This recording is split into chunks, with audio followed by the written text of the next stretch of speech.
Bun, pentru că timpul ne presează, am reușit să facem repede o descoperire și la modelul 310. Facem o scurtă prezentare. La momentul acesta în față avem modelul SPA 310 cu o capacitate de 10 persoane, dimensiuni de 3 metri pe 2 metri aproximativ, nu vă pot spune exact acum, 2,98 m pe 1,98 m. Această configurație vine pe bazin de culoare alb perlat, la fel ca și modelul anterior 308. Da? Din păcate, fiind în poziție verticală, nu avem cum să punem sistemul de overflow, grilajul de overflow.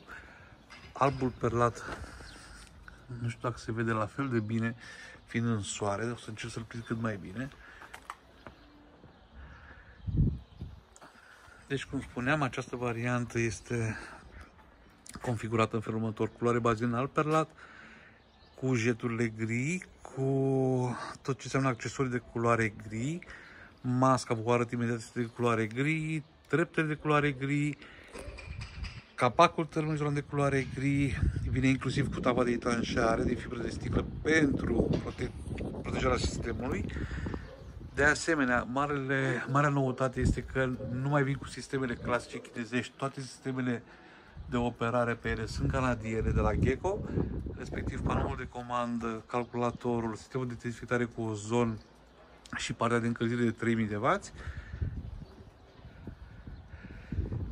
Masca, da, se vede bine, culoare gri.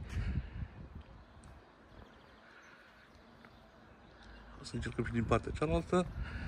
Tava de etanșare pentru protejarea sistemului.